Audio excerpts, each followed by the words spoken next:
Um bom dia a todos, aos docentes, pesquisadores, pós-graduandos, graduandos e funcionários da USP, que participarão do webinar Boas Práticas em Pesquisa, que será ministrado pela professora doutora Márcia Pinto Alves Maier, professora associada do Departamento de Microbiologia do ICB USP, ex-membro do Escritório de Integridade em Pesquisa da mesma unidade da USP, do ICB, e ex-coordenadora diária de odontologia da FAPESP, por precisos 10 anos, contribuindo para a pesquisa do Estado de São Paulo. Então, seja bem-vinda, professora Márcia, e agradeço a sua disponibilidade em colaborar com as nossas comissões de pesquisa da odontologia de Ribeirão Preto, de Bauru e de São Paulo. E agora eu gostaria que a Vanessa e a professora Vanessa e o professor Fausto dessem as suas boas-vindas à nossa comunidade. Obrigado. Olá, bom dia a todos. Então, primeiramente, eu gostaria de falar a palavra gratidão à professora Márcia por aceitar o nosso convite. A ideia original foi do professor Paulo, mas logo na sequência, eu e o professor Fausto acolhemos a ideia com muita felicidade, e isso mostra, mais uma vez, um evento que temos feito em parceria, nós três, tem sido sempre muito gratificante, muito exitoso, essa união e essa parceria das três presidências das comissões de pesquisa das faculdades de odontologia da USP. Então, esse tema, professor, eu acho extremamente importante, estou muito feliz de estar participando dessa divulgação, né, porque, ainda mais hoje em dia, que a gente vive uma explosão muito grande de divulgação especulativa, superficial, enfim. Então, agora a gente está falando de uma coisa séria, de uma coisa real, extremamente importante. Então, nós vamos falar sobre ética em pesquisa, né, vamos falar sobre vários aspectos que podem moldar a credibilidade de um pesquisador. Então, eu acho isso um ponto muito sério, né? Porque a credibilidade do pesquisador vai direcionar as pessoas que vão se aproximar, né, para trabalhar conosco. E aí, quanto maior a credibilidade, maior a chance de termos grupos fortes, né, grupos éticos, trabalhando em pesquisa, que isso é muito bem-vindo para a sociedade. Então, eu acho que esse assunto é extremamente importante e ele gera uma série de reflexões, né, como, por exemplo, quais pessoas estão se aproximando de nós, ou seja, que tipo de pesquisa estamos fazendo, ela está moldada, né, nessas boas condutas. Então, estamos colaborando como para o avanço da ciência. Então, é extremamente importante divulgar essas boas condutas em ciência. E nós sabemos que o contrário, más condutas, levam a desdobramentos muito prejudiciais, né, a nós mesmos e a sociedade como um todo. Então, vamos aproveitar esse momento, todos aqui presentes, para falar sobre esse assunto, portanto, de tanta importância. E queria agradecer, além da professora Márcia, queria agradecer aos meus parceiros, professor Paulo, professor Fausto, e agradecer a presença de todos aqui, né? Que seja um final de manhã bastante proveitoso para todos nós. Obrigada, Márcia. Passo a palavra para o Fausto. Bom dia a todos. Vou ser breve para deixar a grande estrela, né, com mais tempo para falar. Queria inicialmente agradecer imensamente a professora Márcia, que é um orgulho para a gente, como o Paulo falou, o fato de ser USP, e mais ainda, né, de ser professora lá da Odonto, nossa professora, inclusive do nosso programa, e sempre uma referência para todos nós. Então, muito obrigado, professor, vai ser uma satisfação muito grande aqui poder acompanhar essa sua palestra, e agradecer também a parceria, como a Vanessa falou, né, com as comissões de pesquisa das Odontos, essa iniciativa que foi do professor Paulo Tambasco, e que foi endossada, né, e apoiada pela Comissão de Pesquisa da FO e da FOB, que já temos uma coleção já de eventos realizados em conjunto, iniciou pelo Cicusp, a primeira fase do Cicusp, que a gente sempre faz há muito tempo entre as 3 unidades, depois o evento de pesquisa clínica e agora mais esse evento que brilhantemente organizado pelo pessoal da FORP com o nosso apoio. Então, dizer, né, só rapidamente, uma das coisas que na troca de mensagens a gente falou, uma das melhores coisas do meu mandato na presidência da Comissão de Pesquisa foi esse convívio com a Vanessa e o Paulo, e poder estreitar esses laços, além de grandes amigos que eles se tornaram, estreitar esses laços entre as 3 odontos, porque realmente assim a gente se fortalece ainda mais, né? Saiu recentemente o ranking aí mostrando que a odonto é a área que mais bem ranqueada mundialmente. Isso se deve, em grande parte, à pesquisa que é realizada entre nas 3 unidades. Então, muito obrigado, excelente palestra a todas. Obrigado, Vanessa, obrigado, Paulo, e principalmente a professora Márcia. Muito obrigado por ter aceitado o nosso convite. Bom, eu é que agradeço às 3 odontos pelo convite. Embora eu seja do ICB, eu sou oriunda da Faculdade de Odontologia da USP, dou aula na graduação, na pós-graduação, oriento, e tenho amigos e colaboradores queridos e importantes nas 3 escolas. Então, para a gente falar de boas práticas em pesquisa, eu queria começar pelo princípio fundamental que consta das primeiras linhas do Código de Boas Práticas Científicas da FAPESP. Todo cientista deve exercer sua profissão de maneira mais apropriada para que daí resulte a melhor contribuição para o avanço da ciência. E a ciência só vai avançar se nós fizermos uma ciência com integridade científica.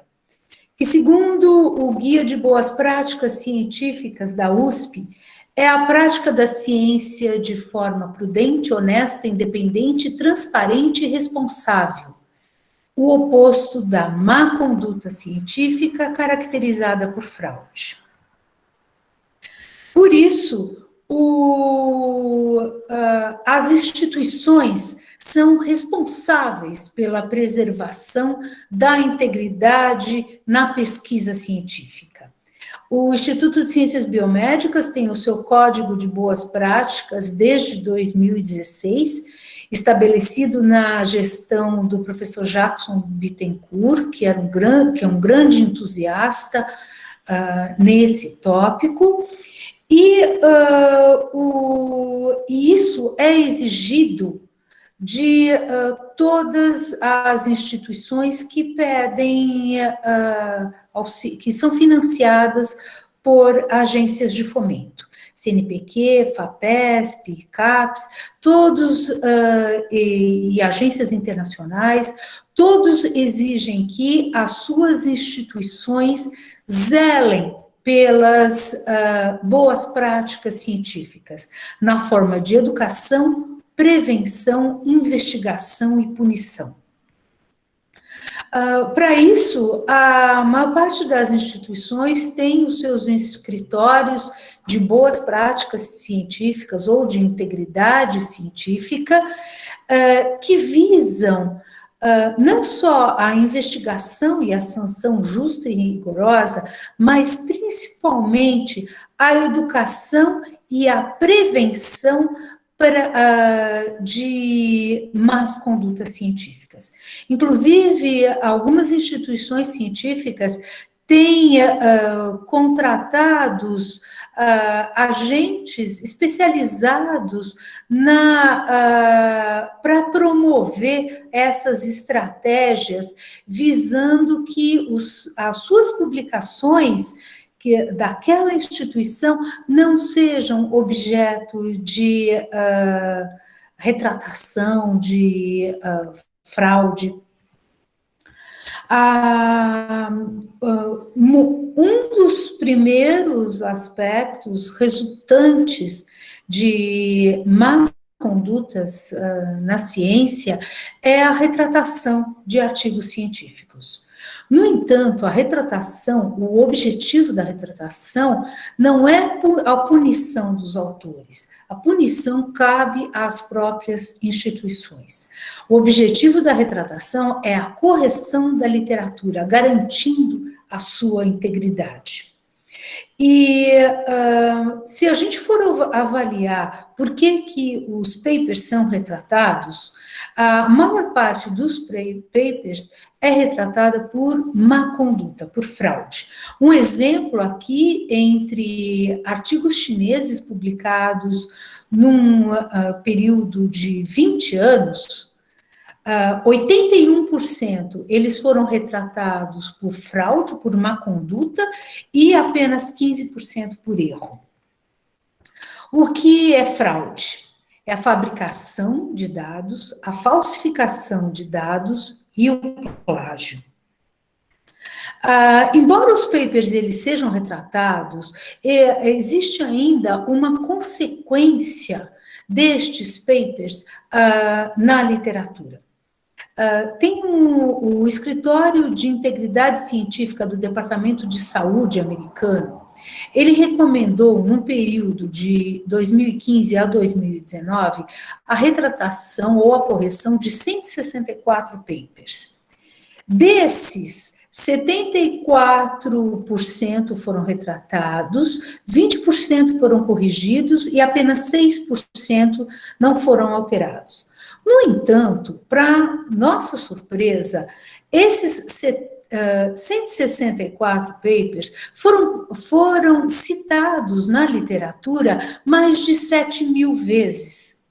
E esses papers que os citaram, eles foram citados mais de 300.000 vezes até 2020.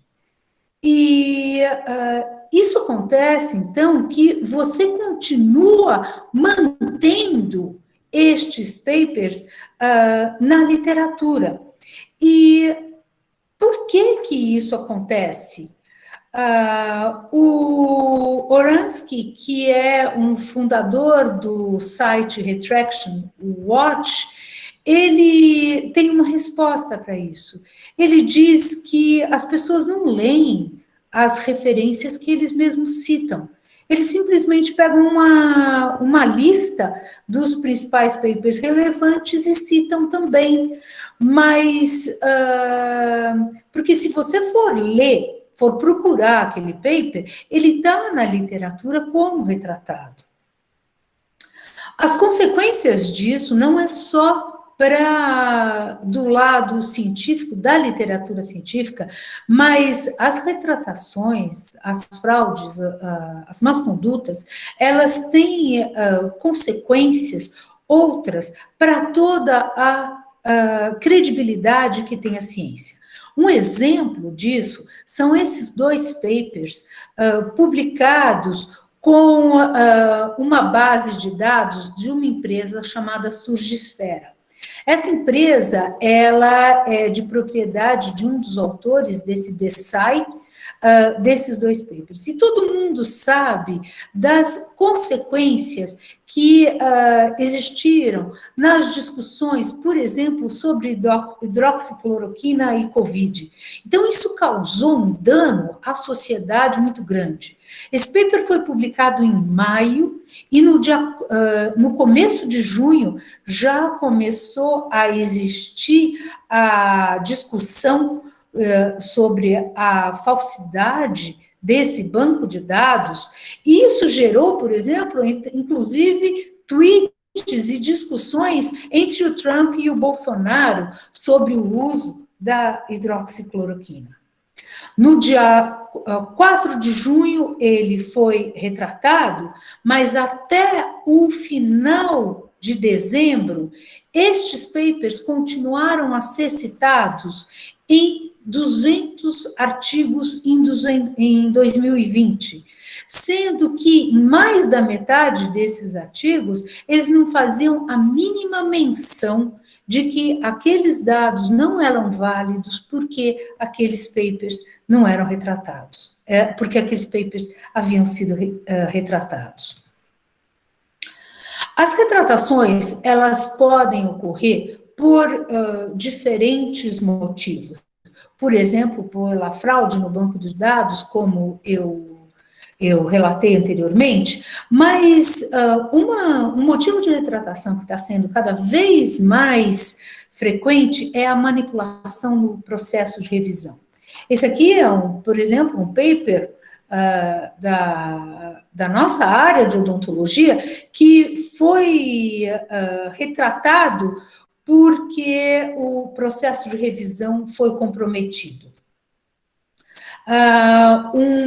Esse Journal of Nanoparticle Research, ele foi vítima, o ano passado, de o que eles chamaram de uma rede organizada de editores desonestos, em que um grupo de pessoas propôs ao Journal of Nanoparticle Research um special issue com nomes falsos, nomes de pesquisadores muito bem conhecidos, com perfis falsos, e que eles aceitaram 19 artigos que tinham uma qualidade muito ruim, e que quando eles perceberam, eles foram procurar esses editores, todos os e-mails, todos os perfis já tinham sido apagados, e esses papers tiveram que ser retratados.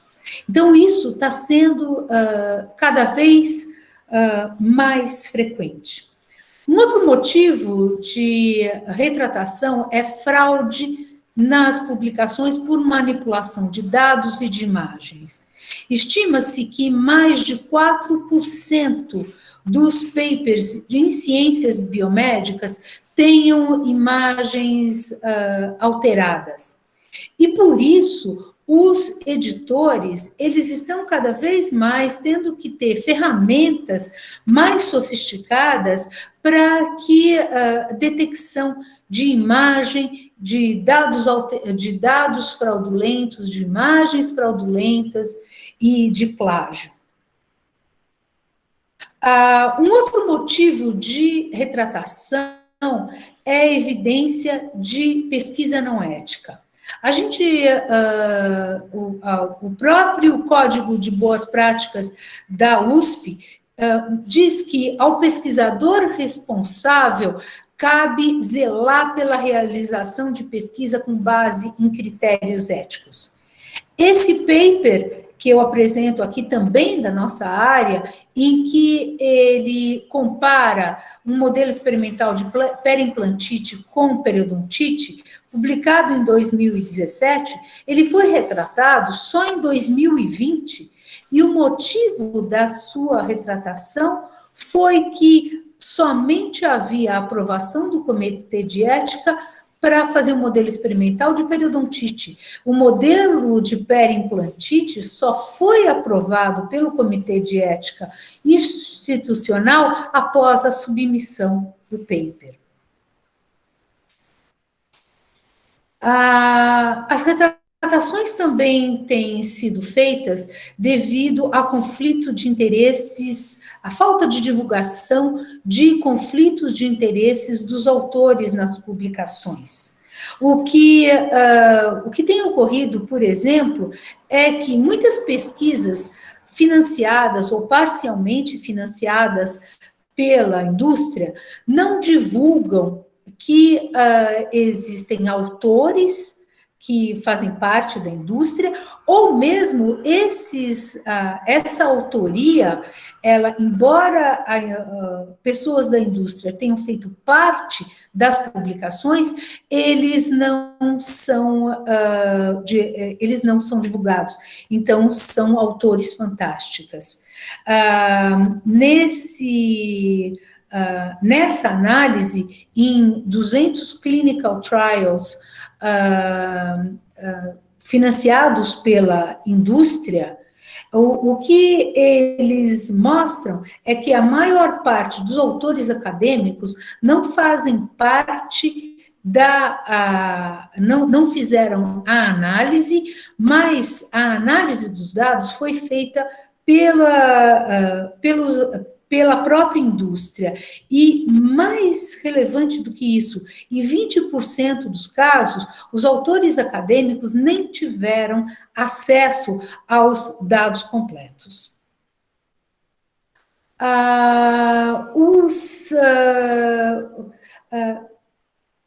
Tem existido um viés na literatura em que os resultados negativos geralmente não são publicados.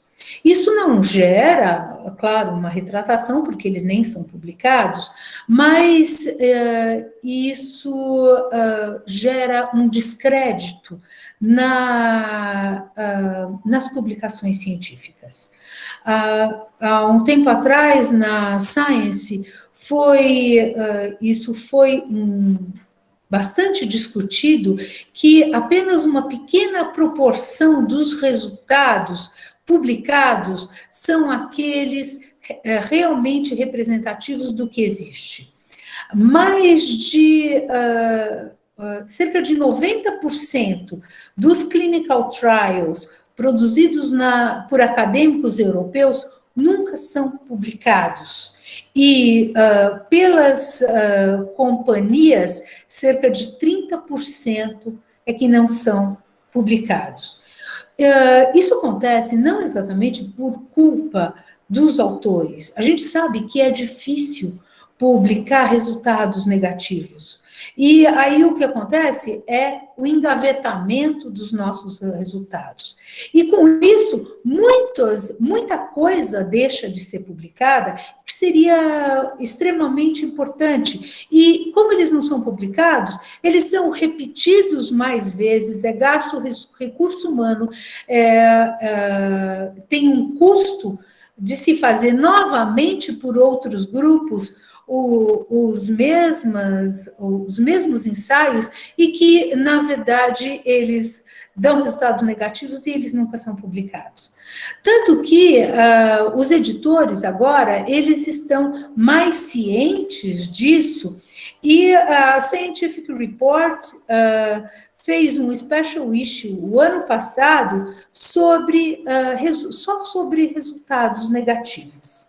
E quando a gente pensa nos nossos principais estudos com maior situação, que são as revisões sistemáticas, as meta-análises, a gente tem que estar ciente que elas são feitas com base só no que foi publicado. E se a maior parte dos dados negativos não é publicada, isso também nos leva a questionar até mesmo esse tipo de revisão. As retratações, elas também podem ocorrer por erro. E erro na análise dos dados ou erros experimentais. E o Código de Boas Práticas da USP diz que, ao ser detectado um erro em sua pesquisa, o pesquisador deve imediatamente comunicá-lo, corrigi-lo e tomar providências para minimizar as suas consequências. Eu estou apresentando aqui um artigo publicado na Nature, agora em janeiro, em que um jovem autor, ele coloca o que a retratação o ensinou. Nesse trabalho, ele colocou os seus dados públicos após a publicação. E ele foi alertado por um outro grupo de que havia um erro na análise dos dados. E ele, junto com este grupo que o avisou, ele reanalisou os dados e viu mesmo que as suas conclusões não tinham suporte científico. Embora isso seja muito ruim, ter uma retratação para a carreira de alguém, a gente tem que ter a consciência de que, como ele mesmo diz, o progresso científico sempre vai envolver a detecção e a correção de erros. Ele corrigiu os seus erros e retratou o seu paper. O que é que nos importa? É ter um trabalho publicado ou que a ciência continue progredindo. É essa análise que um pesquisador ético tem que fazer. Um outro problema de boas práticas científicas que existe atualmente, que está sendo amplamente divulgado, é a falta de reprodutibilidade dos ensaios. E esses ensaios, essa falta de reprodutibilidade, ela tem afetado a credibilidade da ciência como um todo e tem diminuído o progresso da ciência de maneira substancial. E isso não tem sido divulgado só dentro da academia, mas também divulgado para o grande público, como, por exemplo, essa capa do The Economist, mostrando o que a ciência, onde a ciência está errado, mostrando que a ciência tem muitos resultados não são reprodutíveis. Isso ocorre não só em ciências biomédicas, mas em outras áreas. Existem amplos estudos na área de economia, na área de psicologia, na área de física, mas eu vou abordar principalmente, eu trouxe uns dados de ciências biomédicas, em que muitos estudos mostram que vários ensaios pré-clínicos ou clínicos, eles não foram reprodutíveis na área de ciências biomédicas. E só o fato de um ensaio pré-clínico não ser reprodutível, isso faz com que, antes de se estabelecer um estudo clínico, há necessidade de comprovação daqueles dados pré-clínicos. Então, aqueles dados têm que ser repetidos. E com isso, porque senão isso aumentaria o custo, o risco de um estudo clínico. E só com isso, estima-se que nos Estados Unidos são gastos anualmente 28 bilhões de dólares, majorando os custos na descoberta de drogas. A baixa reprodutibilidade ocorre por vários motivos. Por relatos seletivos, porque nas publicações os materiais e métodos não são detalhados o suficiente para ter a obtenção dos resultados. Muitas vezes a gente, como pesquisador, não relata a metodologia em detalhes, até por falta de espaço na publicação, mas é extremamente importante esse relato. Pela falta de validação de reagentes, de linhagens celulares, de linhagens bacterianas no próprio laboratório, e aqui também a Nature News, há algum tempo atrás, publicou que existem algumas empresas que produzem materiais falsificados. Então, todo o material tem que ser validado, recebido. Não importa se eu recebi uma linhagem de celular de um amigo, não importa se eu recebi uma bactéria de algum lugar ou um reagente, ele tem que ser validado frente a controles reconhecidos. E desconfie sempre, se alguém estiver vendendo um material, um reagente, por um preço muito mais barato. É possível que ele venha dessas empresas que produzem materiais falsificados. Um outro problema também da baixa reprodutibilidade é problemas com o desenho experimental e com a análise dos dados. a falta de cegamento, a falta de uso de controles, um tamanho de amostra muito pequenos,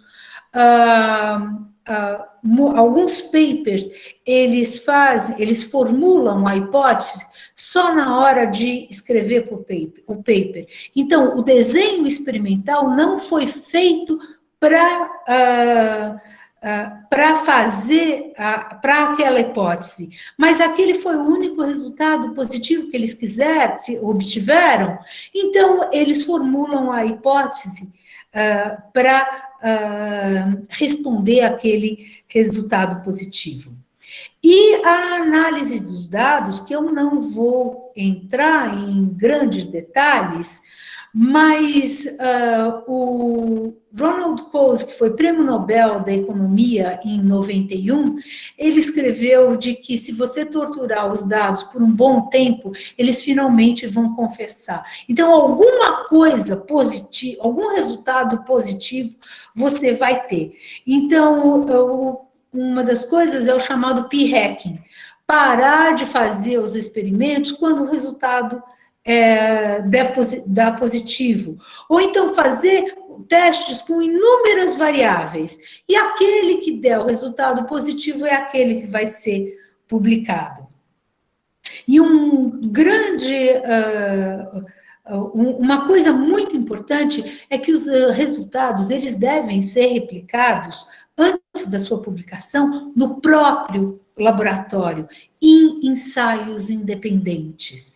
Isso, algumas vezes, é difícil da gente fazer, a pessoa, os pesquisadores, principalmente os pesquisadores mais júniores, entenderem de que, deu certo, pronto, eu já tenho o meu resultado. Não, isso não é verdade.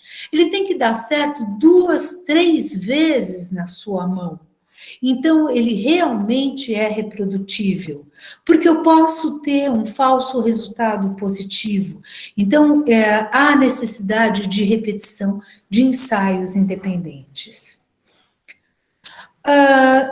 Então, como disse o Altman, que é um dos fundadores do Consorte, que eu vou falar daqui a pouquinho, para maximizar os benefícios à sociedade, você tem que, não basta fazer pesquisa, mas tem que fazer pesquisa bem feita. E a ciência está cada vez mais sob o escrutínio da sociedade. A sociedade hoje entende, ainda mais, né, diante dessa pandemia, entende a necessidade da ciência. Essa é a capa do The Economist dessa semana, que eu vi ontem à noite, com o que se esperar da ciência após a pandemia. Nós precisamos fazer uma ciência de qualidade. Por isso, então, eu reuni algumas estratégias para implementar boas práticas de pesquisa. Algumas delas em relação ao delineamento do projeto, que eu já discuti anteriormente. Entre elas, em relação ao desenho experimental. Existem alguns sites que fazem um checklist do desenho experimental. E eu recomendo, e muitas revistas estão exigindo hoje, que você faça um checklist pelo Consorte, em que ele tem uma série de dados sobre se o seu ensaio experimental deve seguir. Então, no delineamento do projeto, já faça esse checklist. E também, os estudos clínicos, eles devem ser registrados. Existem diferentes plataformas, aqui uma plataforma do NIH e aqui uma plataforma da Organização Mundial de Saúde. Isso aumenta a credibilidade, isso mostra que a gente formulou a hipótese antes de analisar os dados, e isso mostra que a gente usou métodos científicos adequados, fazendo cegamento, controles, repetições. E eu acho importante também que, sempre que possível, um resultado obtido por um método, ele seja obtido por mais de um método. Por exemplo, se você obteve um resultado por análise de transcritos, que tal também fazer uma análise a nível de proteínas, para você validar realmente que aquele seu resultado ele é correto. Além disso, a gente tem outras estratégias para implementar boas práticas, que são ações educativas, como o que a gente está fazendo hoje, mas também que as instituições tenham os seus códigos de boas práticas e que os pesquisadores envolvidos naquelas instituições tenham lido e assinado de que eles se comprometem a seguir aquelas boas práticas. Os estudantes e os pesquisadores, inclusive pesquisadores sêniores, têm que ser treinados em desenho experimental, em análise estatística. As coisas estão mudando muito rapidamente e a gente precisa acompanhar essas mudanças. E que todos os procedimentos, eles têm que ser, todos os dados, todas as análises, todas as imagens originais, eles têm que ser registrados e guardados de uma maneira permanente na instituição. Um outro ponto que eu considero extremamente importante é que tem que haver uma boa comunicação e trabalho em grupo dentro das equipes de pesquisa. Um editorial da Nature, ele comparou a reprodutibilidade entre pesquisadores, e ele mostrou que essa reprodutibilidade, os critérios de reprodutibilidade variam muito entre pesquisadores. E o trabalho em equipe vai fazer com que a gente tenha critérios mais sólidos. Então, é importante que ter mais de um pesquisador para a análise dos dados. Algumas vezes, quando você está fazendo a análise de um dado, você vê que tem um dado outlier. Alguns pesquisadores vão tender a remover aquele dado. Mas se você tiver mais de um pesquisador na análise dos dados, muitas vezes vai ser questionado, será que eu realmente tenho que remover esse outlier? Ou será que aquilo não é um resultado significativo? Também recomenda-se que você tenha mais de um pesquisador para o preparo das imagens, para a coleta dos resultados, isso evita fraudes. E é importante que toda a equipe trabalhe como um time, em que todos, e nas reuniões de laboratório, sejam comunicados e tenham a capacidade de analisar os dados os resultados obtidos durante aquele período. Então, manter a periodicidade de reuniões de laboratório. E quando houver, no registro dos dados, o registro dos dados, ele não pode ser feito só pelo pesquisador que fez aquele procedimento isoladamente, mas esse registro tem que ser acompanhado e ter a anuência de coordenador do laboratório ou do responsável pela pesquisa. Outras estratégias também, na divulgação dos resultados, os critérios de autoria têm que ser transparentes, realmente os autores são aqueles que fazem a contribuição. Existem diversos periódicos em que mostram quais são os critérios para a autoria. Os manuscritos devem ser revisados e autorizados por todas. Quantas vezes a gente já não recebeu da revista, de alguma revista, esse trabalho foi mandado e como sua coautoria, você reconhece? A gente nem tinha acesso ao trabalho original. Isso não pode acontecer. Todo mundo, um trabalho, quando ele é publicado, cada um dos autores de um trabalho científico é responsável pela qualidade científica do trabalho como um todo. Isso está escrito no Código de Boas Práticas da FAPESP. Então, se um trabalho vai ser publicado no seu nome, você tem que ter feito a revisão daquele manuscrito como um todo. Tem que ser feita a divulgação do conflito de interesse, a descrição dos métodos e resultados com detalhes, e os códigos e os dados dos experimentos, eles têm que ser depositados em repositórios.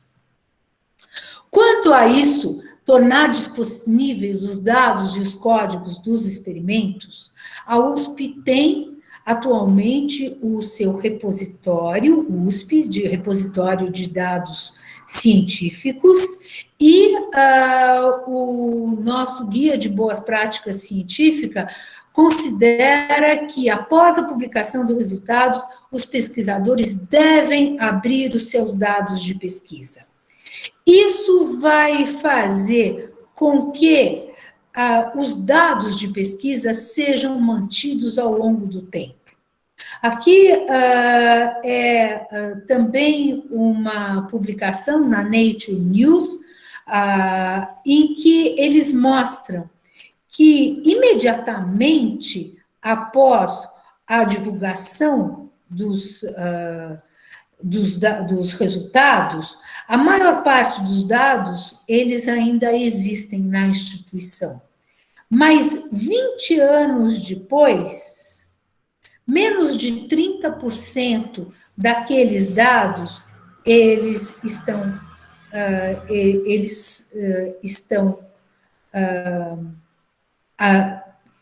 permitido, é possível o acesso.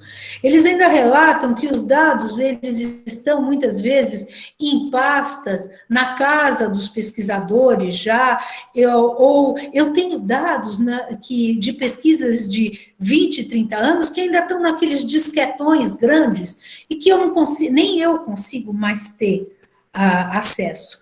Então, se a gente tivesse esses repositórios de dados há 20, 30 anos atrás, esses dados ainda poderiam ser acessíveis. Por exemplo, eu tenho dados de bactérias orais sobre a sua resistência a drogas, de mais de 20 anos. Seria possível, se esses dados estiverem acessíveis, se alguém quiser fazer sobre essas mesmas bactérias esses dados hoje, a gente pode comparar a resistência a drogas de 20 anos atrás com hoje. Então, ele permite o reuso dos dados, estimula as colaborações e propicia a reanálise dos dados, propiciando a detecção de erros e fraudes. Alguém pode me dizer, mas o dado é meu, eu vou abrir para todo mundo? O Código de Boas Práticas da FAPESP também diz que os registros de publicações, eles devem ser acessíveis a outros pesquisadores, e para isso, para a gente ter esses registros, há necessidade de que todos os dados e informações, eles tenham sido registrados de maneira precisa e completa. E eles devem ser guardados pelos pesquisadores e pela instituição por um prazo não inferior a 5 anos. Esse dado, tudo que é produzido na USP não é nosso. As normas da USP dizem claramente os direitos patrimoniais sobre as criações da USP, ou seja, sobre qualquer atividade regular da universidade inclusive na pesquisa, pertencem à universidade. Para isso, então, os dados eles devem ser registrados de maneira física ou eletrônica. O ICB criou e implantou em 2018 o caderno de laboratório. E hoje, e desde então, nós somos obrigados a ter este caderno, que é propriedade da universidade e não do pesquisador. Esses cadernos, eles são fornecidos pela biblioteca, eles têm número de tombo, eles ficam no laboratório do pesquisador, por quanto tempo ele quiser, 5 anos, 10 anos, e depois eles são armazenados na biblioteca. O nosso escritório de boas práticas científicas, esse é o site, e mostra que os cadernos, eles devem ser seguidos por todo pesquisador do ICB, em todos os seus níveis. E eles só são entregues pela biblioteca após a entrega do termo de ciência e compromisso preenchido e assinado de que aquele pesquisador vai seguir as normas de boas práticas científicas do Instituto. Para que a gente tem que usar um caderno de laboratório? Para registrar o desenvolvimento do projeto de pesquisa, e isso nos garante a autoria do resultado de pesquisa. Isso protege o pesquisador. Então, se você for denunciado, por exemplo, por plágio de alguma pesquisa, você pode apresentar o seu caderno. Olha aqui, eu fiz isto antes da sua publicação. Fui eu quem fiz. Além disso, os cadernos, eles beneficiam a manutenção do conhecimento dentro do próprio laboratório. O meu laboratório sempre teve cadernos, e em 2013 nós instituímos os cadernos de microbiologia, quando eu fui coordenadora da pós-graduação na micro. E em 2018 esses cadernos foram instituídos por todo o ICB. Eu tenho cadernos de 5, 10 anos de alunos, cadernos de excelentes alunos, que ainda são consultados pelos meus alunos atuais. Isso dá um suporte na qualidade dos meus dados, porque se um segundo aluno tenta replicar aquele experimento e ele deu um resultado diferente, a gente pode voltar para aquele caderno e observar, olha, o que foi feito de diferente desta vez para a vez anterior.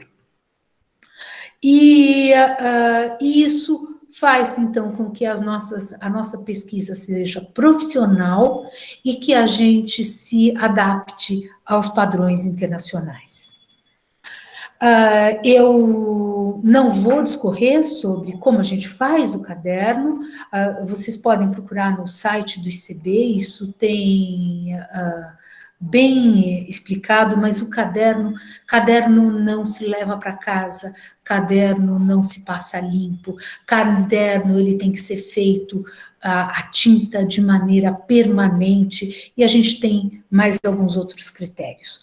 Os arquivos digitais, imagens, blots, dados, análise de dados que a gente faz do computador, sequências de proteínas ou sequências de DNA, é claro que eles não vão para o caderno. Eles têm que ser mantidos os arquivos originais, de preferência na nuvem ou em um HD externo, no computador do laboratório, mas é o arquivo original com a data em que ele foi obtido, sem qualquer alteração. E os dados para acesso a esse arquivo, eles são registrados no caderno de laboratório.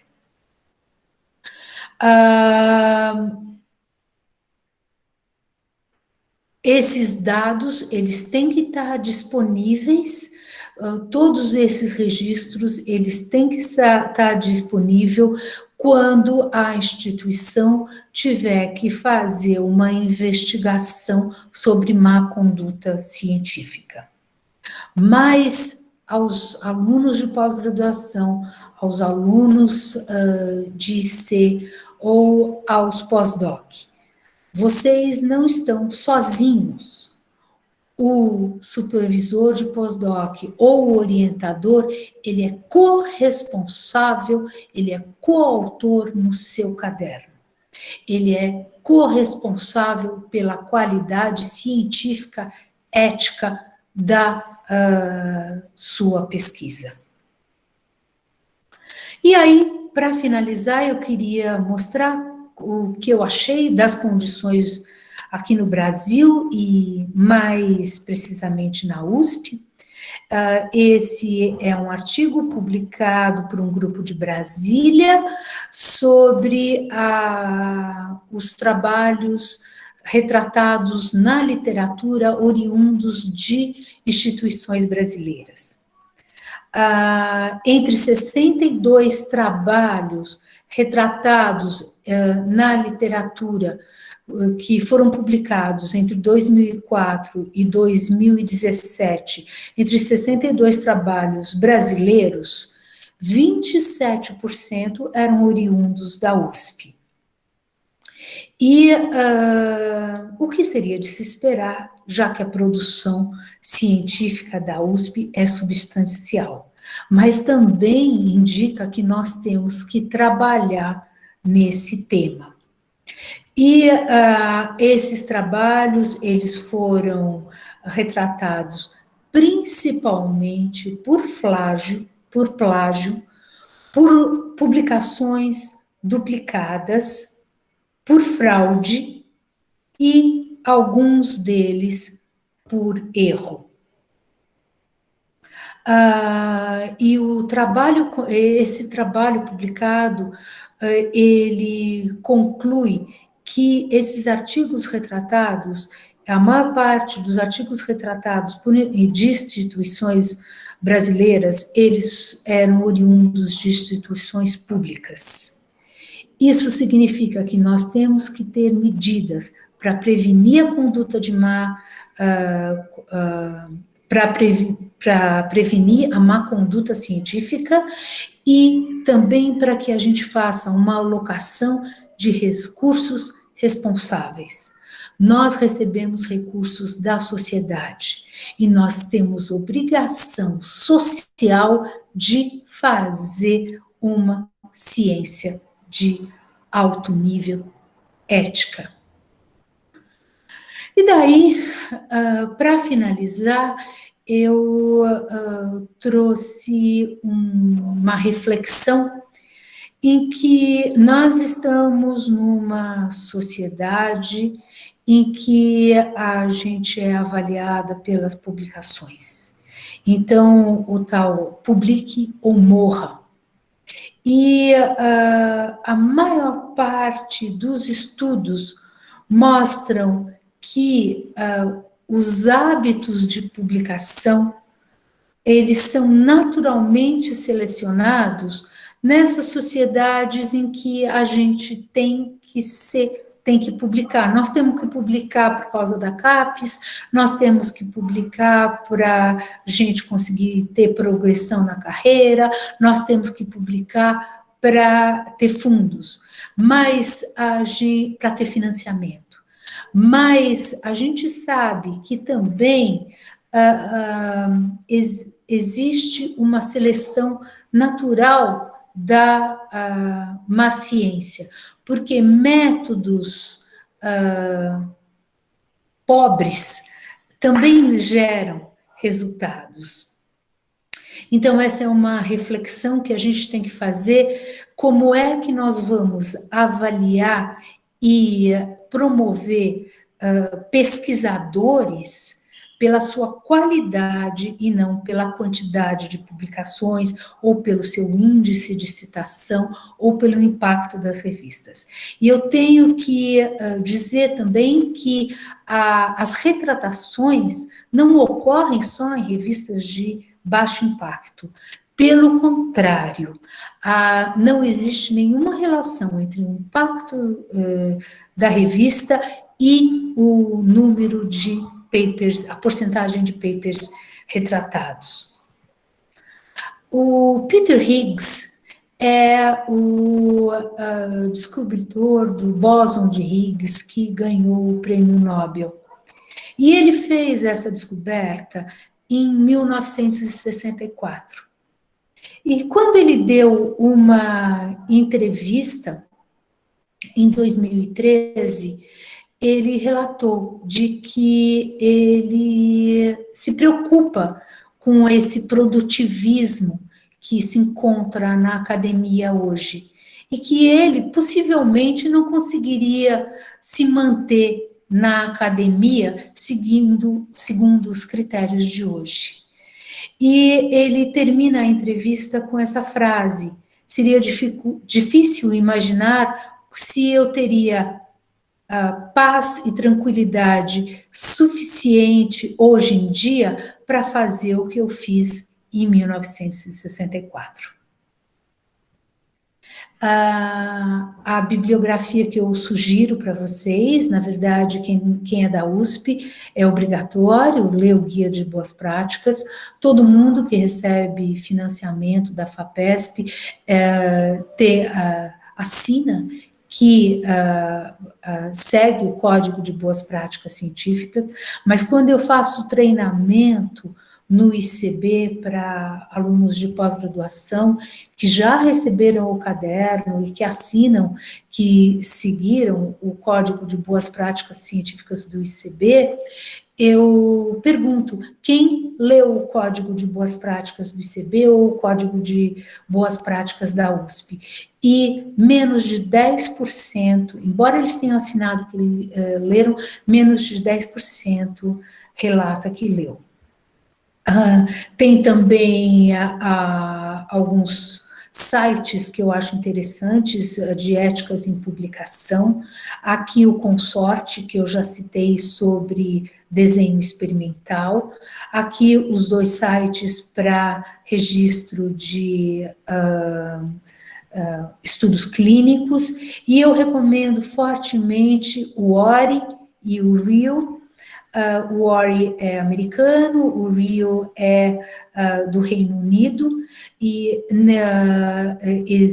esses sites, eles têm uma bibliografia muito grande sobre boas práticas de pesquisa, que a gente deve usar no treinamento dos pesquisadores. Inclusive o ORI tem uns filminhos muito interessantes que a gente usa em treinamento. E assim eu acabo a minha apresentação.